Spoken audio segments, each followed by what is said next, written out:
Hey guys, how are you doing? Welcome to yet another Linux related video. In this video I'm going through how to install Arch Linux on VirtualBox.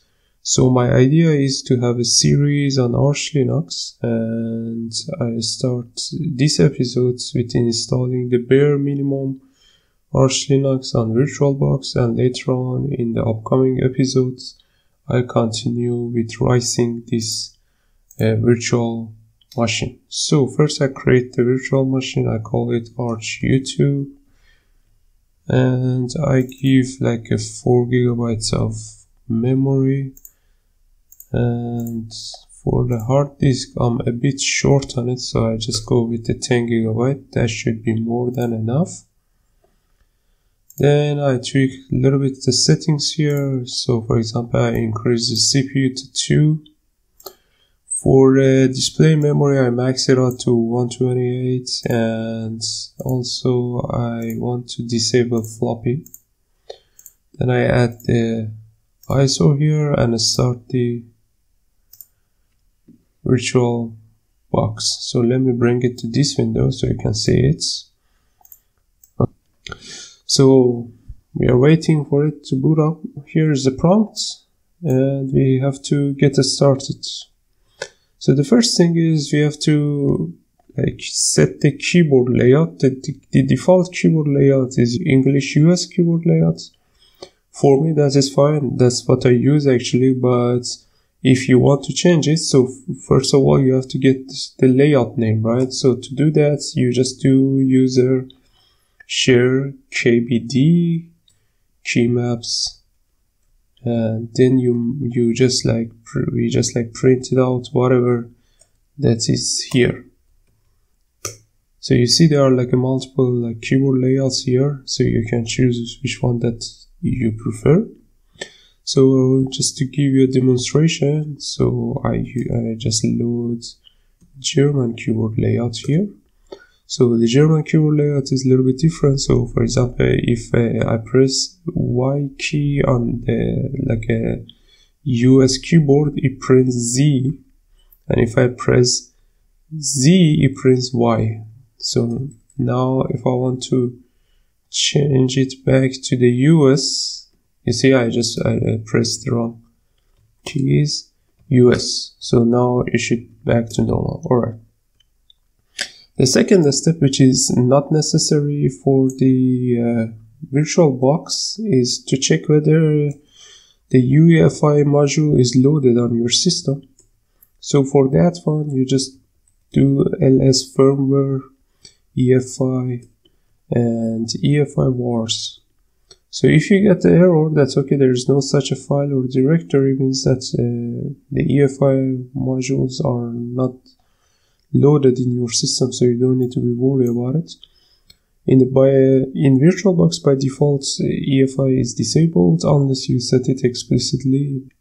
The next step is to ensure that okay, there's an internet connection, so we use just like ping, and if you have it, that is good. If you don't have it, I don't cover it here, you have to go through ArchWiki and try to find the solution for it, because it varies, depends on like which part you have a problem on. Sometimes it's like you want to try to connect through Wi-Fi, that has a different process. Sometimes you want to use, I don't know, Ethernet, that's a different process. If the IP is automatically assigned or you dynamically set it, again it gets very messy and complicated. That's why I prefer to not cover it here, because then I have to cover like 50 cases or whatever.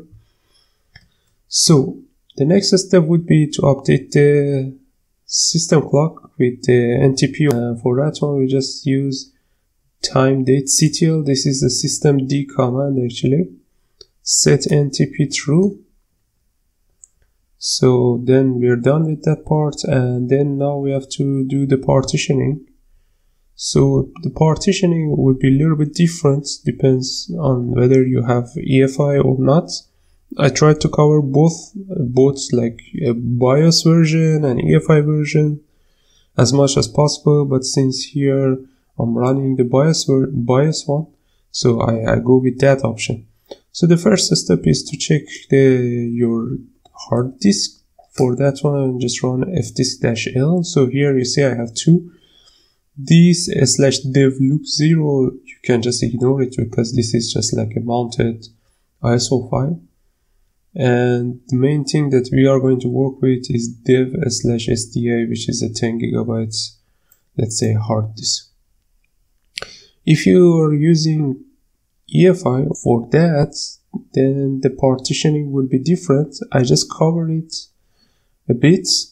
So for that, let's say for partitioning in general, there are multiple ways. The one I prefer is cfdisk because it's more interactive.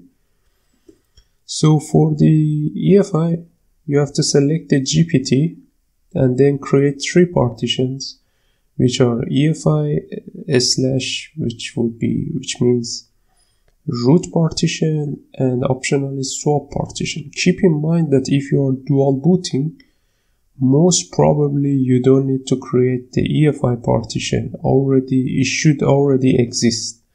And this dual booting doesn't mean dual booting with Windows. It could be dual booting with another Linux distribution, right? But in any case, if you need to create the UEFI partition, the size should be between like 290 megabytes and 512 megabytes. On the other hand, if your system is running BIOS, you don't need to have a UEFI partition at all, and you just need to create at least one partition, which would be the root partition, and optionally swap. So I go with the BIOS one. For BIOS, you don't select the GPT, you select the DOS. So I create a new partition. I give a size of 9 gigabyte here. I set it as a primary, and also I make it bootable partition. These are necessary steps to do, by the way. It's not just like optional. And for the swap partition, I select the swap, and finally I do write. Then I save and I quit. So if I do fdisk-l, we see 2 partitions here, SDA1, which is going to be the root, and SDA2, which is the swap one. So now we have to format it. Again, here is a minor difference for the UEFI. If you have it, you have to format it as FAT32. For that one, you can run this command, mkfs.fat-f32. Then you give the partition name, let's say SDA1. I don't have it here, so we go again with formatting just the root partition, SDA1. So this is going to be the root one, and we are making the swap for the SDA2, and also we try to mount it on the spot, the swap partition, swap on SDA2. Well, there is a dispute over this swap, whether it's useful or no, especially now that the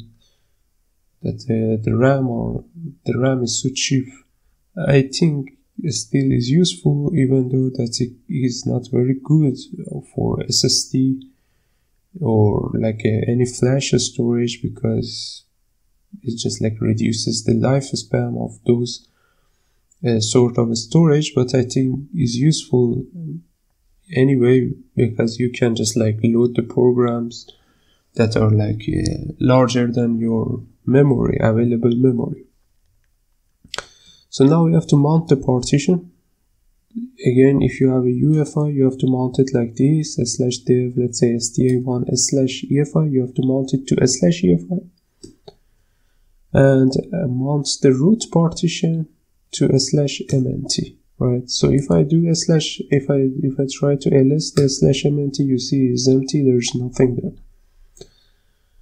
So now we're done with the partitioning. The next step is to install the packages. For that we use package wrap.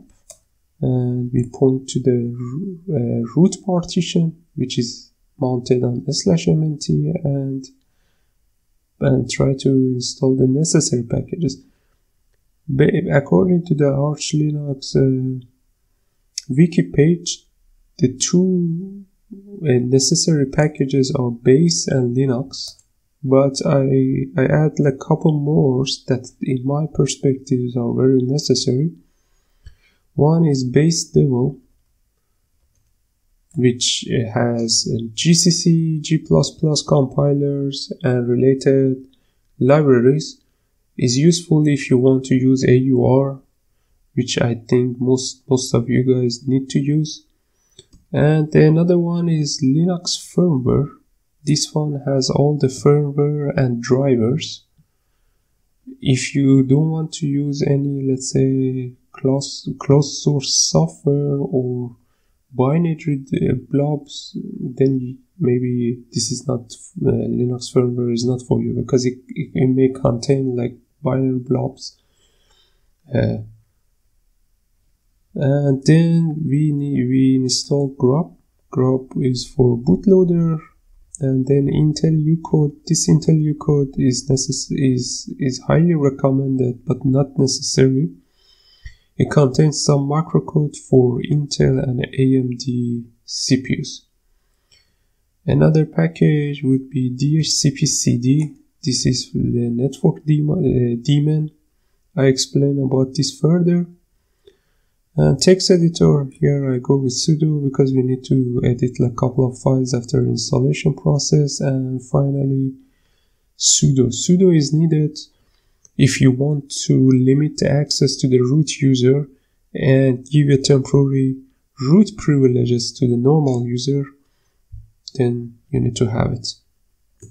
So I hit enter, and now it pulls the packages from the internet and it downloads them.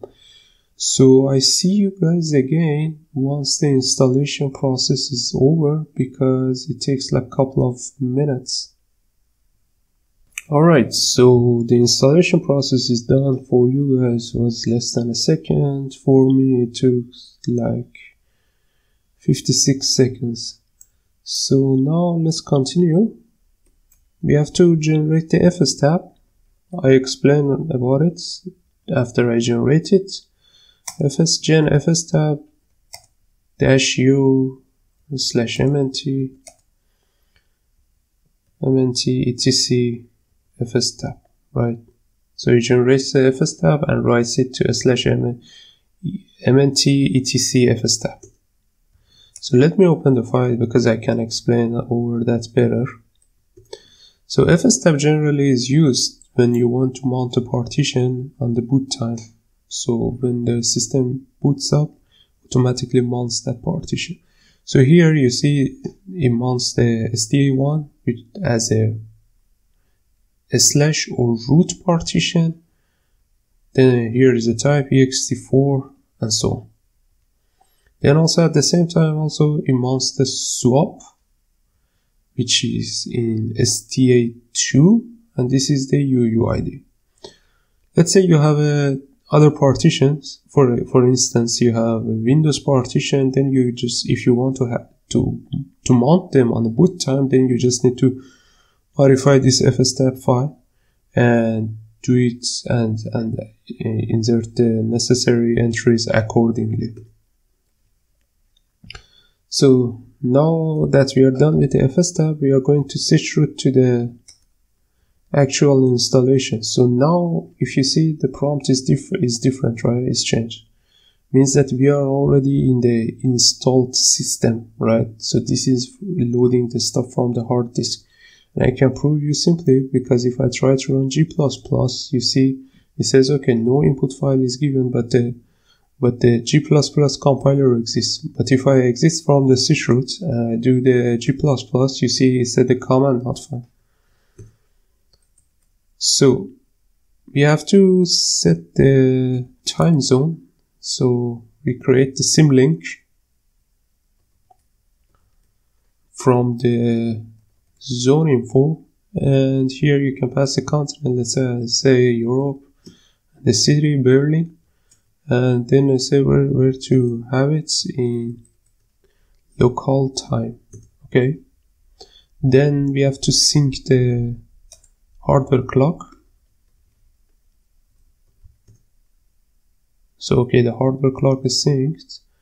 So the next step is to deal with the local and the keyword layout. Okay, so for the if you want to have a specific local, this is, by the way, is necessary regardless that you are using the US, let's say, local or not. You have to do it regardless. So you open this file, /etc/local.gen, and you find the local that you prefer and uncomment it. So in my case, I'll go with the US UTF-8. So here is the one. Then I uncomment it and I save the file, exit. Okay. So now we generate a local for it based on the file based on the changes we made with the local. Let me bring it here. Okay, with the local-gen. So now this one is generating the local for the system. Now we have to set 2 additional environment variables related to the language, right? So for that one, you just go open this, create this file, local.configuration, and add 2 environment variables. One is called lang, which you can pass whatever language that you would like, but in my case I use enus.utf8.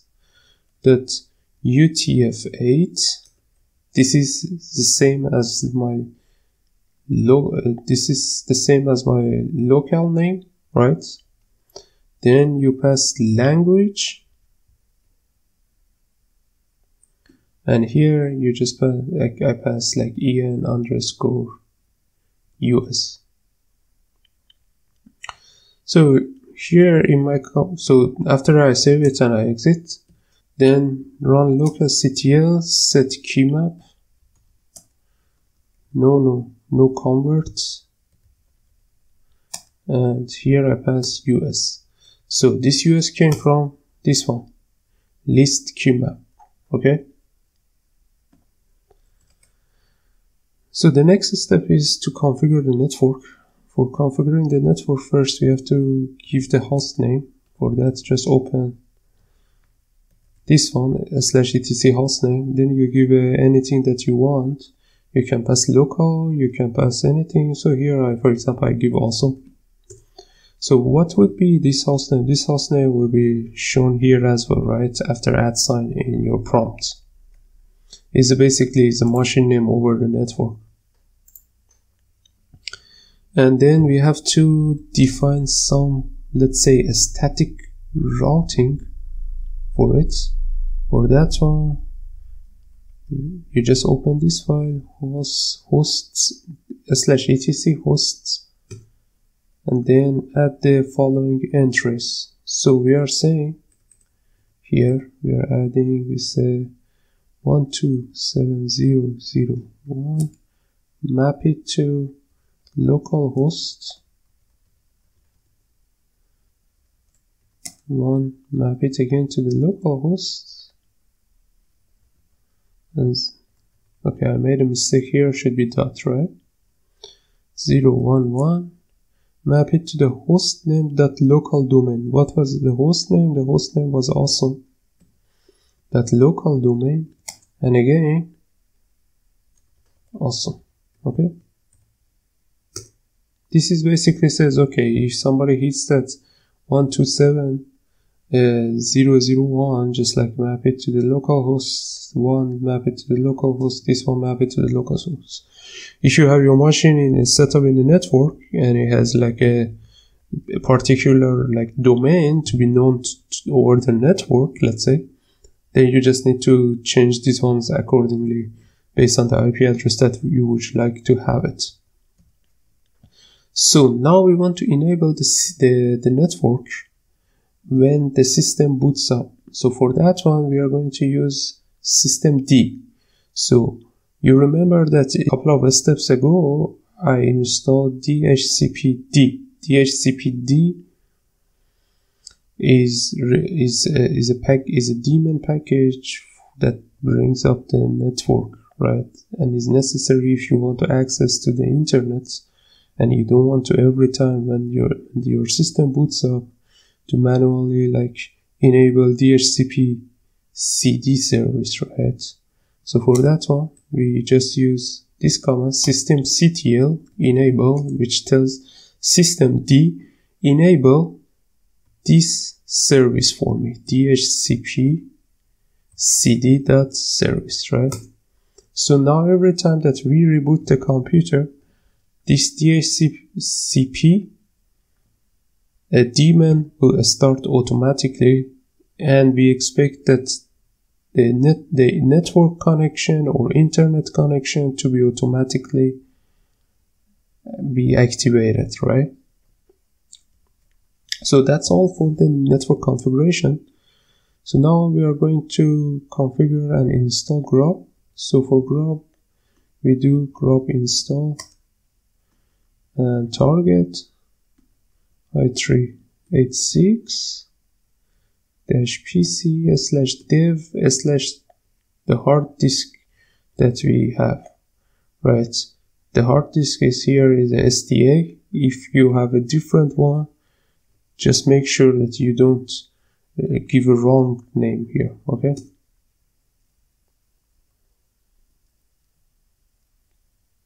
So this installation, it takes maybe a couple of seconds. After that, I will show you the one that is specific for UEFI, because the one I ran it is for BIOS. But for UEFI, if you have UEFI, you just need to do grub install --target, right? x86_64 -EFI -EFI directory ecp-bootloader-id grub. This is used for EFI. Don't use the above one. Don't use the i386 for the EFI. So don't mess this one up. This is very important. Otherwise, if you give wrong stuff and you don't like catch it and restart your system, then it won't boot up at all. And make sure that after you run whether like each of the commands, make sure that here it says there is no error and it's successfully installed. Like pay attention to the output messages, otherwise it might show error and you don't know, and just restart it and say okay, nothing is like booting up, right? So now that the grub is installed, we have to like generate the configuration file for it, so it can boot really properly. If we reboot the system and say okay, create the configuration file and put it where in the /boot/grub.cfg, right? So now what does it do? It scans the system and it generates the configuration file. If you have, let's say, Windows installed, then you should see also, okay, found, for example, Windows 10 or whatever. So now we are done with the grub. At this point, if you restart your system, you should be able to see that, okay, the Arch Linux is loading properly. But there is one more step that I would like to do before finishing this part, and that is creating a user and setting the root password. So for setting the root password, we just run the password command and set the password. And now we want to create a user. So here there are like a couple more commands left. So for that one, user add -m creates the home folder for that user. So here I create this user. And we set a password for it. Then we add the user to different groups. So I find like a couple of the groups that are recommended in the Arch wiki, and I type it here. Keep in mind this is for a normal user that has, let's say, that has a good privilege. If you want to create a very limited user, don't just like add all these add the user to all these groups. Okay, so admin ftp games. By the way, when you setting the group, don't add the comma here if it throws an error. Okay, http log rfkill sys systemd journal uucp, this is for printer, will, this is for the root. Okay, and this is the username. So this is the admin user group, ftp, which is obvious, game is obvious, http log, accessing to the log rf key, killing the stuff, killing the processes, systemd journal, this is, I believe, is related to the systemd logs. This is for printer, and the wheel, as far as I know, is related to the sudo stuff. So now the user is basically added to all these groups. The last part is to edit the sudo file and add the user there as well, so user can execute sudo command. For that one, sorry I didn't show it, you run the vsudo, it opens basically the sudo file /etc sudo, and then you can just add the user here. So here user, and that's it. So we are done with the basic setup. We don't have any other things to do. We can just reboot it. So I exit from sysroot and I unmount the partition, okay, forcefully, and then restart it. Then I should be able to see that the Arch is booting. Okay. So after it's booted, we are going to test two things. One is we test the internet connection, and the second, testing whether sudo works or not. So I log in with the user. The first thing is see whether internet connection works. Okay, it works perfectly. And now we just run a dummy command with sudo. Okay, it works. If I do ls/, it should work as well. Okay, so that's all for having the bare minimum installation of Arch on VirtualBox. In the next video, I continue from where we left now and try to add the different packages and configure this Linux further. Thanks for watching and have a good time. Bye.